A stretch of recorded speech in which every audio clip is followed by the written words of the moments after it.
Buenos días a todos. Buenos días. Pues teniendo en cuenta el tiempo en el que estamos, por el que estamos pasando, la verdad que somos bastantes hoy, así que gloria a Dios. Amén. Muchísimas gracias a todos por venir y por estar aquí.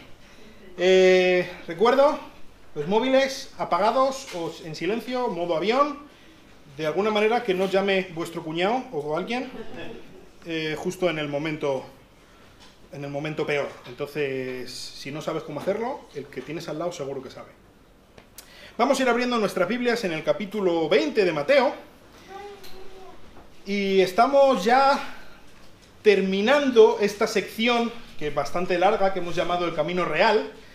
Esta sección en la que Jesús estaba dando paso a paso hacia su destino, hacia su objetivo. Y recordáis que estaba diciendo que vamos a hacer un poco un alto en el Evangelio de Mateo al terminar esta sección. Entonces hoy vamos a estar viendo, vamos a empezar en el capítulo donde lo dejamos el otro día, capítulo 19, versículo 27, y vamos a estar hasta el capítulo 20, versículo 16.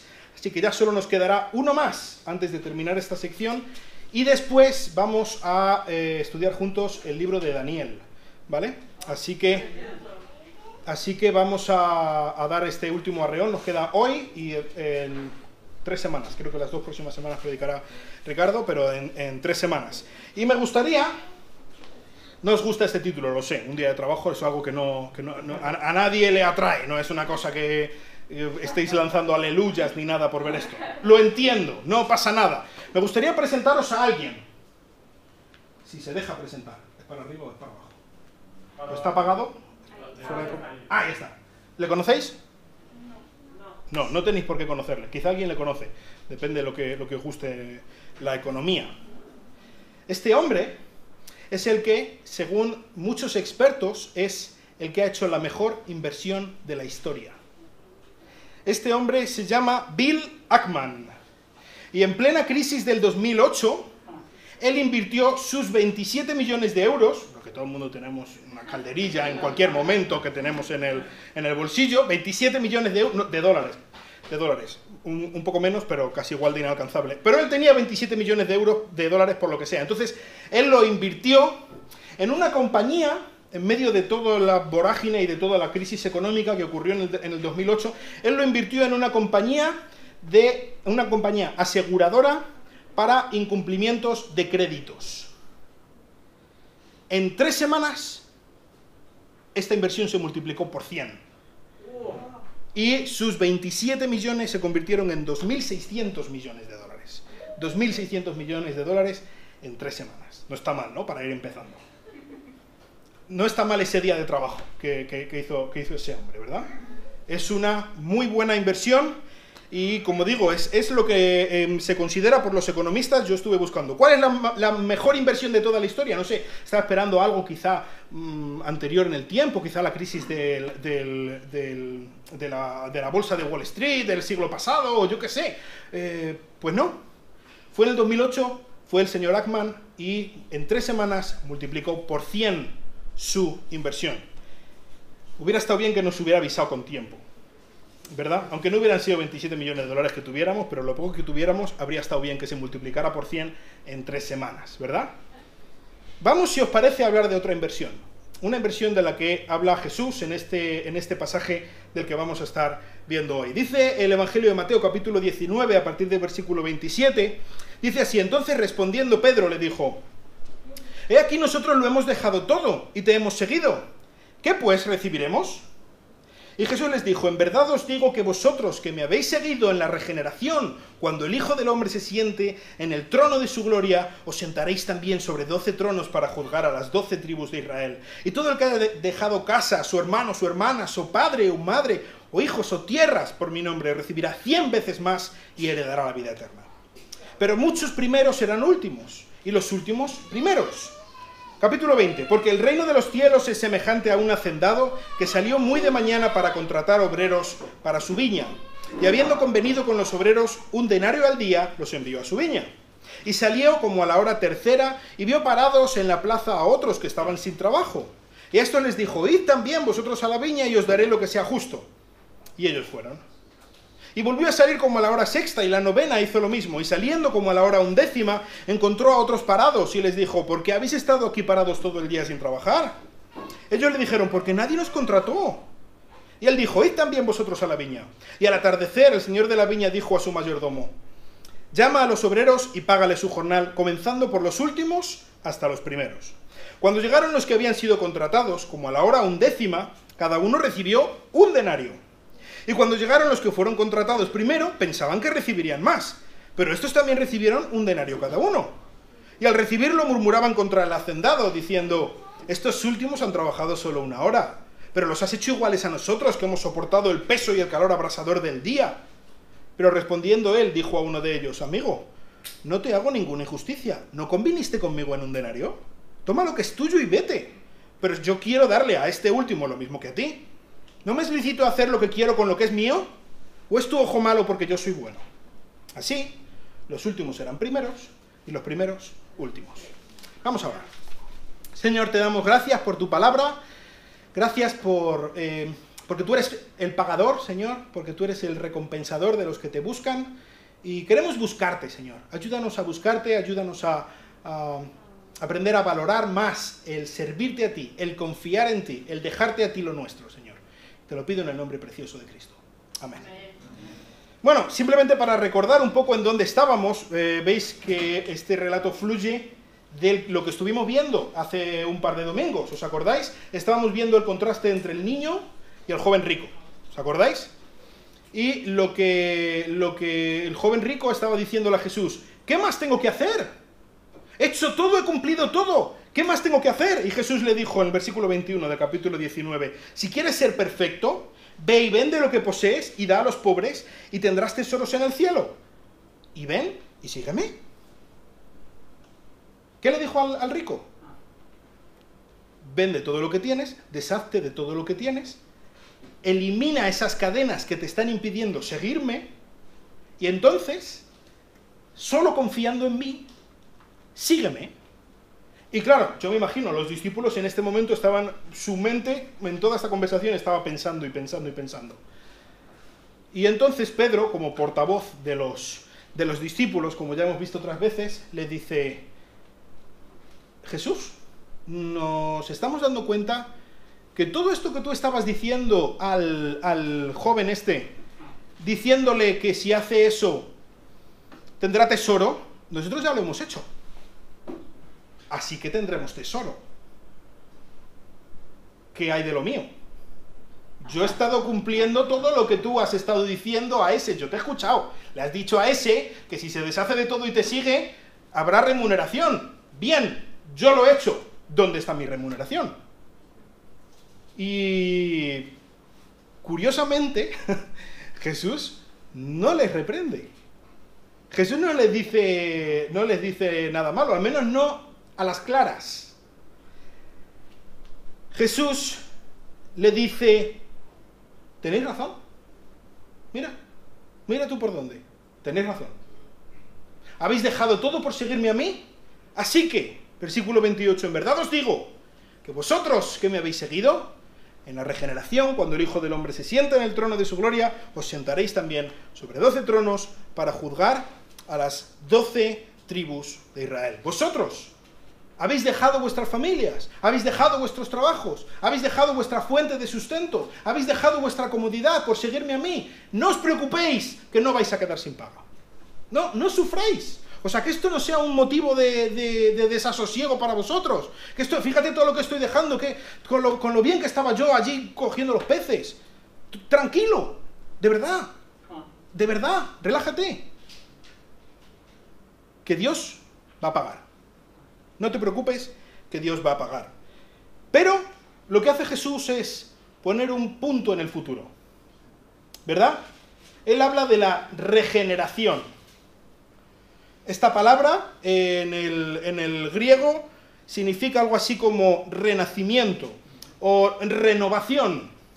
¿Y de qué está hablando cuando dice aquí que en la regeneración los que me habéis seguido os daré que os sentéis en 12 tronos y os pagaré 100 veces más y tal, todo lo que está diciendo a partir de aquí? ¿Qué momento es este en el futuro? Cuando llegue esto. ¿Cuando llegue qué? Cuando vuelva Cristo.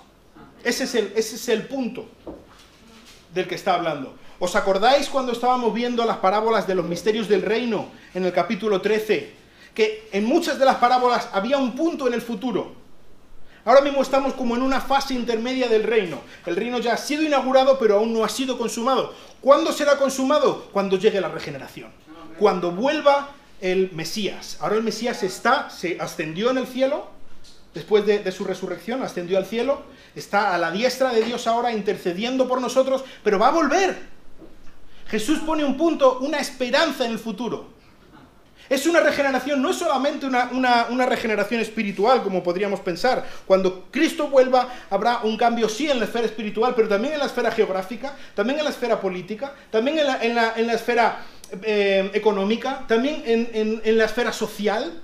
Habrá un cambio absoluto, de arriba a abajo. Todo lo que vemos que está tan mal en este mundo, ¿verdad que hay muchas cosas que están muy mal en este mundo? Y más ahora que estamos viendo cómo todo se pone patas arriba por un virus que está haciendo de las suyas y gobiernos que no saben qué hacer y que están haciendo malabares para intentar tapar sus incompetencias. Todo eso va a cambiar. Porque Cristo va a volver y Él va a coger el timón. Y Él va a hacer lo que se debe hacer, cuando se debe hacer y cómo se debe hacer. Y esa es nuestra gran esperanza. Y lo que les está diciendo Jesús a los discípulos es: no os preocupéis, Dios no es deudor de nadie, Dios va a pagar. Pero, poned vuestra esperanza en ese punto en el futuro. Ese punto en el que todas las cosas se pondrán como tienen que estar, todas las piezas caerán donde tienen que caer. Jesús será el que esté al mando de todo y vosotros vais a recibir vuestra recompensa. Por eso no tenéis que preocuparos. Eso es tan cierto como que el sol ha salido en esta mañana. Es absolutamente cierto. Pero a los discípulos les da una promesa específica. Les dice: os sentaréis sobre 12 tronos para juzgar a las 12 tribus de Israel. El tema de juzgar en un contexto judío, en el Antiguo Testamento, pero también en el concepto en el Nuevo Testamento, es gobernar. Cuando, por ejemplo, vemos en la época de los jueces, ellos juzgaban y al juzgar gobernaban, estaban resolviendo las disputas entre unos y otros, estaban imponiendo justicia, estaban diciendo dónde tiene que ir cada uno, qué es lo que tiene que hacer de acuerdo a la voluntad de Dios. Ellos estaban gobernando. Entonces, los siervos del rey, cuando el rey vuelva, serán gobernantes, tendrán autoridad. No sé, hay mucha gente, hay cristianos que piensan que un creyente no debe interesarse por asuntos políticos, y mucho menos ser político. Pues, ¿sabes una cosa? No sé lo que pensarás con respecto a eso, pero si tú eres hijo de Dios, serás político. En el mejor sentido de la palabra, cuidado. ¿Por qué? Porque vas a estar organizando, vas a estar gobernando, siempre bajo la autoridad de Cristo. Pero Él nos ha puesto para que en el futuro estemos gobernando. Y así lo vemos también en otros pasajes de la Biblia. El sentarse en estos tronos implica que ellos van a estar juzgando sobre a la nación de Israel. Pero todos los creyentes vamos a tener cierto rango de autoridad, dependiendo de lo que hayamos hecho. Él va a imponer justicia. Vamos a hablar ahora de qué manera un poco, pero es una de las cosas que vamos a estar haciendo. No sé si tenéis la idea de que cuando Cristo vuelva vamos a estar así como en una nube flotando y tocando el arpa y va a ser como un culto eterno, cantando himnos. Así no será el milenio, así no será el estado eterno, os lo garantizo. Va a ser un tiempo apasionante, en el que vamos a estar trabajando en lo que más nos apasiona, en lo que más nos gusta. Dios va a hacer que todo fluya en el sentido de estar adorándole a Él y al hacerlo, cumpliendo nuestros máximos anhelos. Va a ser un tiempo impresionante. Desde luego no va a tener nada de aburrido. No sé si flotaremos por las nubes, no tengo ese dato, pero sé que no va a ser tan aburrido como se nos imagina cuando pensamos en eso. Así que ellos ejercerán esta autoridad para ejercerla en su nombre. Y Jesús dice más, dice específicamente, responde específicamente a la pregunta de Pedro. Versículo 29, todo el que haya dejado casas, hermanos, hermanas, padre, madre, hijos, tierras, todo lo que sea, no te preocupes. Tú no te preocupes por la inversión que hagas en el reino de Dios. Esa inversión se va a multiplicar por 100. Y estoy seguro de que cuando Jesús estaba diciendo por 100, lo estaba diciendo por poner un número muy, muy, muy grande. Pero cuando dice por 100, puede decir por 1000, puede decir por 10.000, puede decir por infinito. Lo que está diciendo Jesús es, no te preocupes que cada inversión, que cada sacrificio, que cada cosa que pierdas por invertirlo, por sembrarlo en el reino de Dios, toda cosa que tú pienses que has abandonado por seguir a Cristo, te va a producir un rédito mucho más grande del que jamás podrás llegar a imaginar. Muchísimo más grande. No te preocupes que invertir en Cristo, que invertir en el reino, invertir en el Evangelio, merece la pena como nada en este mundo. El señor Ackman, creo que se llama, que lo tenemos aquí, lo voy a pasar porque ya estáis cansados de verlo. Ackman, vaya si usted, ahí está. Esta inversión del señor Ackman es una inversión impresionante, ¿verdad? Por 100 en 3 semanas, brutal. ¿Qué es lo que dice Cristo? Tú acompáñame en este día de trabajo. Ven conmigo en este día de trabajo. Voy a multiplicar por 100 todo lo que tú inviertas. Pero no solamente eso. No sé qué será ahora mismo del señor Ackman, la verdad. Pero sí sé que un día va a morir. Sí sé que aunque hubiera multiplicado no por 100, por 1000, por 10.000, por 1.000.000 sus beneficios, da lo mismo, un día morirá y se acabarán sus beneficios. Cristo promete, todo lo que tú inviertas en el reino de Dios será multiplicado y además heredarás la vida eterna. No solamente será una que se multiplicará por infinito, sino que además el tiempo de disfrute será infinito.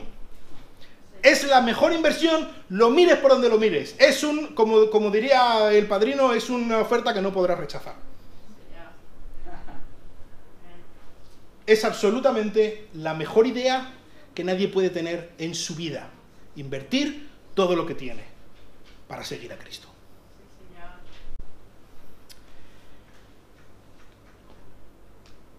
Pero la cosa no es así tan sencilla. No es como algunos piensan.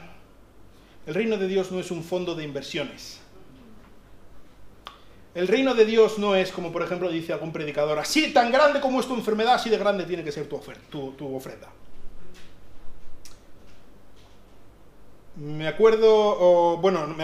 Leí en no sé quiénes os suena, un predicador del siglo XIX, finales del siglo XIX, Spurgeon, muy muy famoso. Él decía, el que está dispuesto a servir a Dios por dinero, servirá al diablo por un mejor salario. La cosa no es tan sencilla. Y yo creo, lo que está tratando de explicar Jesús con esta parábola, que viene a continuación. Y él da un titular, pero muchos primeros serán últimos y los últimos primeros. Y esto lo repite luego otra vez más o menos en el versículo 16. Así los últimos serán primeros y los primeros últimos. Es decir, esta parábola está enmarcada entre una repetición del mismo dicho. ¿Qué quiere decir eso? Que la parábola es la explicación de esto que ha dicho. La parábola explica esto de que los últimos serán primeros y los primeros últimos. No sé si alguna vez os habéis preguntado qué significa exactamente esto, y muy probablemente quizá os hayan explicado algo que no es. Así que Jesús lo explica por medio de una parábola. ¿Qué es lo que dice Jesús con esta parábola? De nuevo, ¿os acordáis? Las parábolas son cosas cotidianas del día a día que la gente comprendía perfectamente, que apuntan a verdades espirituales, profundas.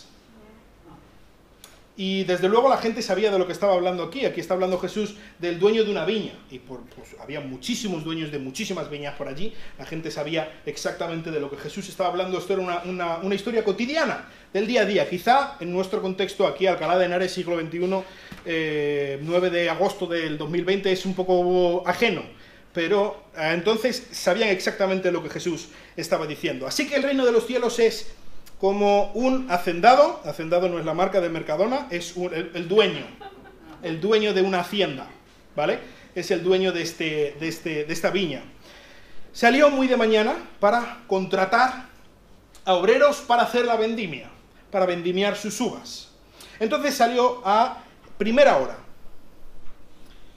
Y primera hora es algo así como las 6 de la mañana, ¿vale? En este tiempo se dividía el día en 12 horas y la noche en 12 horas. Entonces, dependiendo de si fuera más largo o más corto el día, las horas iba variando la longitud de las horas, lo que duraba.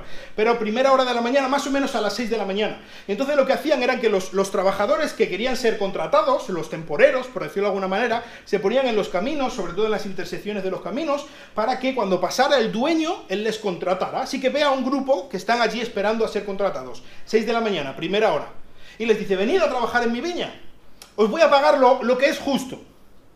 Y convinieron en un pago que era justo, que ya lo hemos hablado algunas veces. Un denario era el pago normal de un obrero de un día, el jornal, lo que es un jornal. Un denario. Pues, un denario, ¿estamos de acuerdo? Venga, a trabajar a la viña. Y se fueron allí a trabajar a la viña. Pasaron unas horas, era la hora tercera, más o menos las 9 de la mañana, y el dueño salió a ver si había más trabajadores, porque necesitaba más trabajadores para seguir haciendo la vendimia. Y pues consiguió a más trabajadores, y en esta vez, fijaos, no les dijo cuánto les va a pagar. Les dijo, os voy a pagar lo que sea justo. Muy bien, pues vamos a trabajar. Se los llevó y empezaron a trabajar. Y lo mismo pasó a la hora sexta y a la hora novena. La hora sexta más o menos las 12, la hora novena más o menos a las 3 de la tarde. Y al final, a la hora undécima, a eso de las 5 de la tarde, el dueño salió otra vez y se encontró a personas que estaban allí paradas sin ningún trabajo y les dijo, ¿pero qué hacéis aquí? Que son las 5 de la tarde, ¿qué esperáis? ¿Que alguien nos contrate? Es que no nos ha contratado nadie, llevamos aquí todo el día, nadie nos ha contratado, estamos aquí de más. Venga, venid a la viña, que aún podéis trabajar un poco. Así que fueron a trabajar la viña. A las 5 de la tarde, hora undécima, se terminaba de trabajar a las 12, a las 6 de la tarde. O sea, solamente trabajarían una hora, descontando el tiempo entre que fueron contratados hasta que fueron a la viña. O sea, menos de una hora. Hubo algunos obreros que fueron contratados primero y fueron a trabajar, ¿verdad? Hubo otros obreros que fueron contratados últimos y fueron a trabajar. Unos trabajaron todo el día, otros trabajaron una hora, menos. Así que cuando es el momento de ir a pagar, dice el dueño, va donde su asesor, donde su ayudante, y le dice, venga, vamos a pagar a los obreros, pero colócalos en orden inverso, de tal manera que los primeros sean los últimos y los últimos sean primeros, para la hora de cobrar. Y cuando llegaron a pagar, llegan los últimos, los primeros en recibir el dinero. Estos son los que han trabajado una hora. Y el dueño le dice a su ayudante que les dé un denario a cada uno. Reciben el pago de un día entero por una hora trabajada. No está mal el negocio, ¿verdad? Y claro, imaginaos, están allí en la fila, no sé, 20, 30 obreros, los que hayan estado, y ven los últimos que llevan un día entero trabajando, que a los primeros que han trabajado una hora les está dando el sueldo completo de un día, y ellos empiezan ya, madre mía, vamos a recibir hoy un sobresueldo, hoy vamos a hacer el agosto, esto va a ser bueno, vas a ver a dónde me llevo a cenar a mi mujer esta noche. Pero se llevan una desilusión. Cuando llegan, ponen la mano y ¡pum! Cae un denario. ¡Un denario! Pero tú te puedes creer que un denario. Llevo todo el día bajo un sol abrasador, estoy agotado recogiendo aquí las uvas para este señor. Para que luego llegue un tío, mírale ese que encima me cae mal, y reciba el mismo dinero que yo, si acaba de llegar ahora mismo. Si es que acaba de llegar. No merece lo que ha recibido. O si él lo merece, entonces yo merezco muchísimo más. Pero bueno, pero ¿quién se cree? Esto es injusto. Es injusto. Y es lo que le dicen al dueño. Esto no puede ser. A ver, esto no puede ser. Y el dueño les dice, ¿cómo que esto no puede ser? Tú dices que es injusto que yo te pague a ti un denario. ¿Qué hemos hablado tú y yo? ¿En qué hemos quedado tú y yo? ¿Te acuerdas de lo que hablamos antes de que yo contratara? ¿Te acuerdas de cuánto dijimos que iba a ser el precio porque tú trabajaras aquí un día? Un denario. ¿Qué has recibido? Un denario. Coge tu denario, cierra la boca y vete a tu casa. Tú y yo hemos hablado una cosa. ¿No es justo que yo te dé lo que hemos hablado? ¿O acaso tú tienes que juzgar lo que yo hago con mi dinero? ¿Te parece a ti mal que yo dé mi dinero a quien quiera, como quiera y de la manera que a mí me dé la gana? ¿Tú crees que es injusto que yo trate bien a otros? ¿Eso es injusto? Mientras que yo a ti te estoy dando lo que te he prometido. Coge tu dinero y vete a tu casa.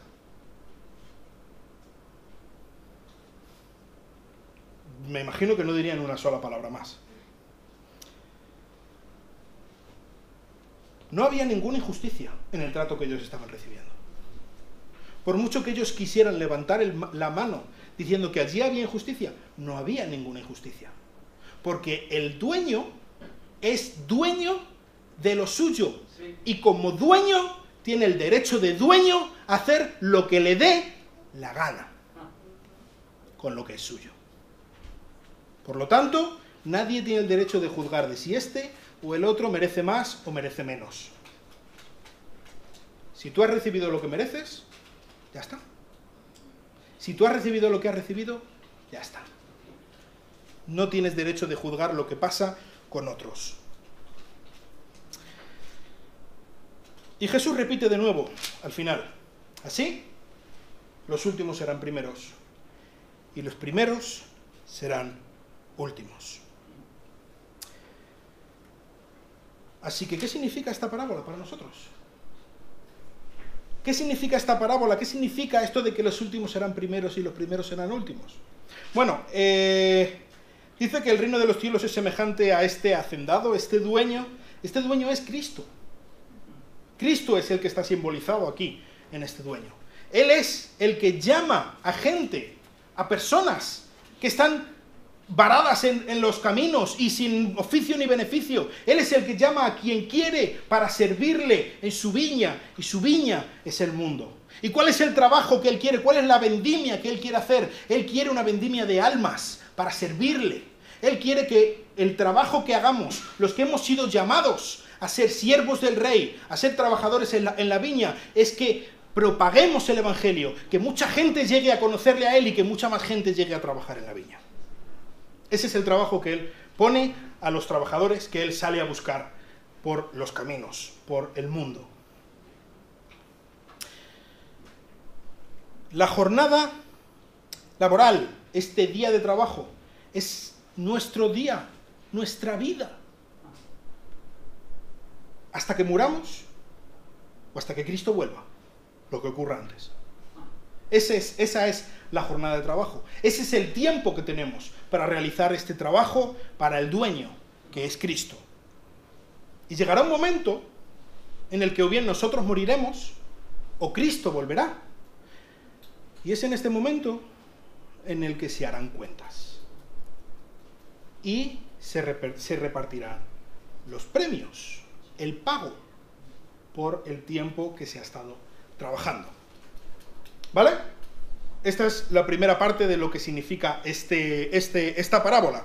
Así que, viendo esto, ¿qué significa que los primeros serán últimos y que los últimos serán primeros? Pues hay diferentes opiniones en cuanto a qué significa esto. Yo lo que creo que significa, sencillamente, es: Cristo es el que premia como quiere y a quien quiere.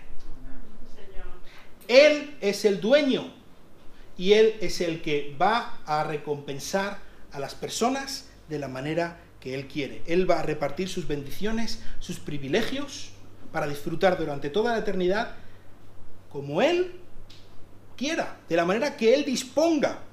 Cuando Cristo vuelva, Él va a pagar a cada uno de la manera que Él quiera. Y esto puede significar que algunos de los que nosotros pensamos que son los primeros, algunos de los que nosotros pensamos que son los más importantes, madre mía, el pastor no sé quién, ¡wow!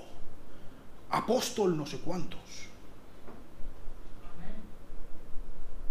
seguro que va a estar allí, vamos, a la derecha jugando a las cartas con Cristo, porque es que, pues quizá nos llevamos una sorpresa. Y esta persona, mira, que está allí sentado al fondo en la iglesia, ni siquiera ha estudiado en un seminario, ni siquiera da tanto de ofrenda como doy yo, ni siquiera tiene muchísimas luces, no ha estudiado, no habla muy bien, parece que a nadie le importa. Este va a estar de limpiabotas, seguro. Pues te digo yo que nos vamos a llevar una sorpresa, porque no somos nosotros quienes juzgamos lo que vamos a recibir de parte de Cristo, sino que es Cristo el que lo va a dar conforme a lo que Él quiera. Quizá tú piensas que vas a tener un pago muy grande por todo lo que estás haciendo, por lo santo que eres y por venir todos los domingos a la iglesia. Quizá tú piensas que eres absolutamente insignificante para Cristo y sencillamente lo que haces es vivir tu vida intentando obedecerle y hablar de Él lo que puedes, de la poca manera que puedes. Y quizá nos llevemos una sorpresa. Quizá nos llevemos una gran sorpresa cuando nos enfrentemos a ese gran juicio que todos tendremos que enfrentar. Dice 1 Samuel 16:7, cuando Samuel estaba escogiendo, o Dios le estaba ayudando a escoger quién sería el próximo rey de Israel, y él estaba en la familia de David, pero David no estaba en ese momento, y él estaba mirando a ver los hijos mayores de David, eran altos, guapos, listos, ¡buah! Reyes perfectos, les quedaba la corona a medida. Y él estaba diciendo, mira, este muy bien, y Dios le estaba diciendo, no. Ah, pues mira, este es maravilloso, y Dios le estaba diciendo, no. ¿Y qué le dice Dios? No mires a su apariencia, ni a lo alto de su estatura, porque lo he desechado. Pues Dios no ve como el hombre ve, pues Dios mira la apariencia exterior, pero el Señor mira el corazón. Estamos diciendo que Cristo es el que va a recompensar de la manera que Él quiera. Esta manera que Él quiera no va a ser de una manera arbitraria. Él no va a hacer sencillamente al que le caiga mejor o peor, le va a dar esto o lo otro. Porque Él no hace acepción de personas, porque Él mira el corazón, porque Él lo que mira es un servicio y una obediencia silenciosa. Él no mira a ver quién está aquí predicando delante de todos. ¡Puh, el predicador! A este le voy a poner. Él mira quién obedece. Dios no me va a pagar a mí conforme a lo bonito que esté hablando, sino a lo que estoy viviendo, lo que digo. Y lo mismo pasa contigo. Él es el que paga, pero Él es el que paga conforme a un servicio fiel. Al siervo fiel. Al servicio invisible. Y estamos viendo que al final todos reciben un denario. Hay gente que piensa que esto significa que cuando lleguemos al estado eterno o al milenio todos vamos a ser exactamente iguales, que da igual lo que hayamos hecho durante este tiempo en la tierra, va a ser todos iguales, todos exactamente iguales. Y en un sentido va a ser verdad, porque todos vamos a ser salvos. Y todos vamos a poder disfrutar la vida eterna no porque nosotros hayamos hecho esto y lo otro, sino porque Cristo ha pagado por nuestra culpa en la cruz del Calvario. Y porque nosotros podemos apropiarnos de ese sacrificio maravilloso hecho por Cristo, por fe. Eso es verdad. Pero yo creo que Él sí va a recompensar de manera diferente a las personas de acuerdo a cómo hayan vivido en esta vida. Y no lo digo yo por ser yo. 2 Corintios 5:10.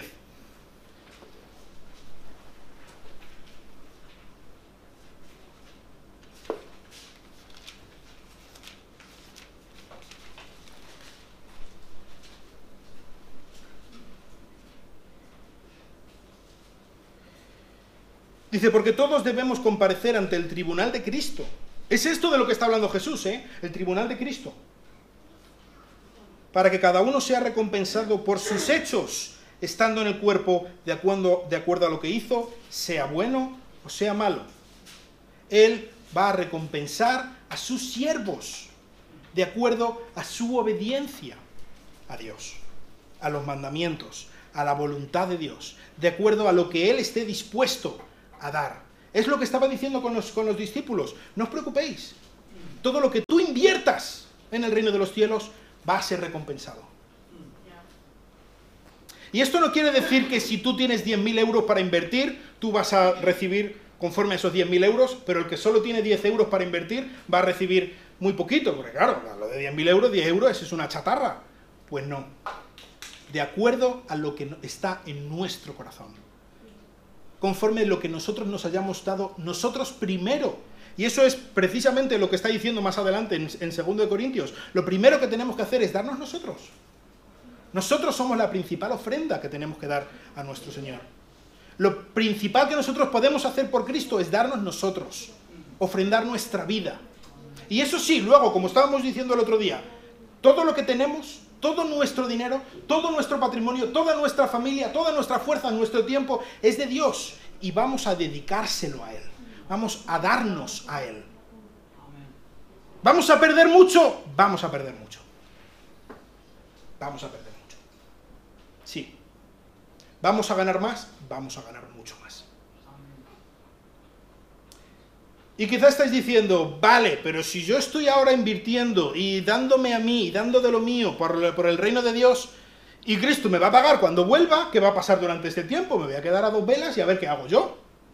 Él va a recompensar en su día, pero Él a día de hoy te va a llevar de la mano y no te va a abandonar. Él es el que nos da todo lo que tenemos. Nosotros estamos sacrificando nuestro tiempo por Dios, Él lo va a recompensar ahora también. Nosotros estamos dando de lo nuestro, estamos dando de nuestro patrimonio, de nuestro dinero, estamos dando de nuestro tiempo, de nuestro esfuerzo, de nuestras capacidades al Señor. Él va a ser fiel hoy, mañana y va a recompensar cuando vuelva en el tribunal de Cristo. El señor Ackman multiplicó sus beneficios por 100 en 3 semanas. Cristo está proponiéndote multiplicar tus beneficios por infinito y poderlo disfrutar de una manera infinita. Dios te está proponiendo un trato maravilloso y además, en medio de todo este trato, Él te va a llevar de la mano. Él te dice, tú solo confía en mí. Solamente. No confíes en lo que tienes, no confíes en lo que sabes, no confíes en lo que tú piensas que puedes lograr, solamente confía en mí. Porque no hay nada que merezca más la pena. ¿Qué te parecería si cuando llegaras al cielo te encontraras allí a Hitler? Hitler, Adolf Hitler, a Joseph Stalin, Osama Bin Laden, Francisco Franco. Pero bueno, ¿qué pensarías? ¿Que no es justo?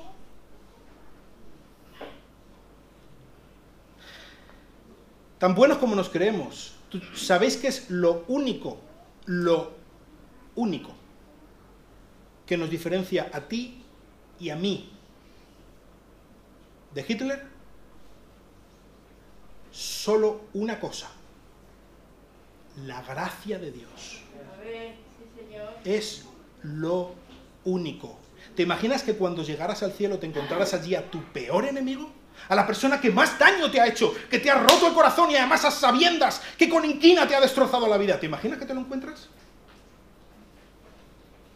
No es justo, Dios. Después de todo lo que yo he hecho por ti, y resulta que tú le das a Él el mismo pago que a mí. No es justo. ¿Sabes? Es una idea estúpida, egoísta y en sí contradictoria. El estar reclamando justicia para otros y negando la gracia a otros. Cuando nosotros mismos lo único que tenemos es la gracia de Dios. Es la gracia de Dios lo único que impide que su justicia se derrame sobre nosotros ahora mismo. Lo único que tenemos es a Cristo. Lo único que tenemos es su gracia. ¿Tienes un buen trabajo? ¿No tienes trabajo? ¿Tienes un mal trabajo? ¿Tienes un piso bonito? ¿Tienes un piso ruinoso? ¿Tienes más capacidades? ¿Tienes estudios? Lo único que tienes es a Cristo. Es lo único que tienes.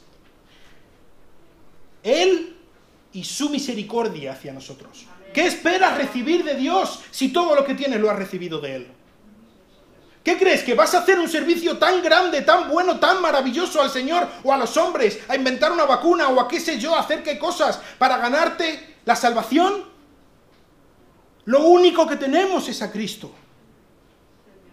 Tenemos que dejar de buscar que Dios imparta justicia con otros, mientras para nosotros que imparta gracia. Lo que debemos hacer es agradecerle a Dios la gracia que tiene de nosotros, abrazar esa gracia, abrazar a nuestro buen y precioso Salvador Jesucristo y ser embajadores de esa gracia para todos a nuestro alrededor. ¿Qué vamos a perder? Vamos a perder. Él se ocupa de nosotros. Él nos va a recompensar. Vamos a perder. Claro que vamos a perder. ¿Qué esperas? Cristo perdió su vida. ¿Qué esperas que vas a ganar tú sin Cristo? Merece la pena seguirle. No tenemos nada a lo que agarrarnos para no trabajar con todas nuestras fuerzas en este día de trabajo que tenemos por delante. Él ha dado su vida como pago para que nosotros podamos recibir el jornal de la vida eterna. Él va a recompensarnos como Él quiera, no en base a lo que nosotros pensemos que estamos haciendo o al ruido que hacemos, sino en base a cómo en nuestro corazón y de la manera discreta en nuestra vida privada estamos sirviendo a nuestro Salvador. Cristo es suficiente para nosotros. Cristo es necesario para nosotros. Estamos llegando al final del camino real, solo queda una etapa en este camino, pero si solamente os quedáis con una cosa de todos estos, creo que ya 8 predicaciones que llevamos de esta serie, solamente una cosa, creo que sería mucho más que suficiente para todos nosotros. Solamente una cosa. A ver si consigo que esto me haga caso. Ahí está. Cristo, esto no va, dale tú, porque no. Cristo es necesario para ti. No hay nada que tú puedas hacer para obtener nada si no vas de la mano con Cristo. Pero otra cosa también, Cristo es suficiente para ti. No hay nada más que tengas que buscar en ningún otro sitio. Cristo, Cristo, Cristo. Él es nuestra salvación. Él es nuestro día a día en nuestro caminar. Él es nuestro futuro glorioso junto a Él. Cristo es lo único que tenemos. Si tú estás aquí en esta mañana y nunca has rendido tu corazón delante de Cristo, si nunca has tomado tu vida y dicho a Cristo, todo lo que tengo no vale para nada si no estás tú. Te necesito en mi vida como no necesito ninguna otra cosa. Mis esfuerzos no sirven si no estás conmigo. Si tú nunca has confiado en el sacrificio perfecto de Cristo a tu favor por lo que tú mereces, te animo a que agarres la gracia de Cristo en esta mañana y le pidas a Cristo perdón y le pidas a Cristo que te salve. Señor, sálvame. Y si tú en esta mañana estás aquí y sí has confiado en Cristo como tu Salvador, te animo a que te rindas, que rindas tu vida delante de Él, completamente y sin ningún cuartel, que te rindas completamente delante de Él.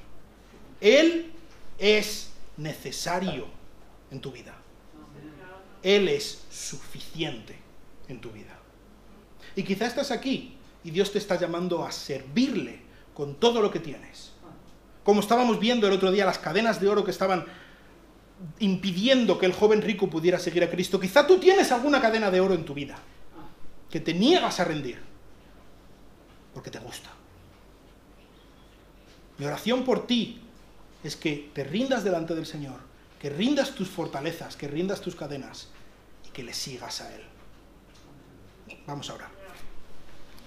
Señor, te damos muchas gracias porque eres un Dios bondadoso, eres un Dios precioso, eres un Dios que nos perdona por nuestras iniquidades, por lo que hiciste con tu Hijo en el Calvario. Eres un Dios que incluso además nos premia por nuestra obediencia. Eres un Dios de gracia, de misericordia, Señor. Te quiero rogar especialmente por las personas que están aquí, que nunca han confiado en Cristo como su Salvador. Que hoy sea este día, Señor. Actúa por medio de tu Espíritu Santo en sus corazones, para que no dejen pasar ni un minuto más, Señor, y clamen a tu Hijo Jesucristo: Señor, sálvame. Y te quiero rogar por cada uno de mis hermanos aquí, que estamos aquí, y aunque hemos confiado en Cristo como nuestro Salvador, siempre queremos tener ese cuartito de independencia de ti, Señor. Ayúdanos a rendirnos delante del Señor de la gracia. Ayúdanos a entender que te necesitamos, que eres suficiente para nosotros, Señor. Queremos ponerte a ti como lo principal en nuestras vidas. Ayúdanos como iglesia a servirte, a amarte, a hablar de ti, a rendirnos delante de ti, a que tú seas lo principal, no solamente en esta iglesia que también, sino en cada una de nuestras vidas, Señor. Y te lo pedimos en el nombre precioso de nuestro Rey, de nuestro Señor Jesucristo. Amén.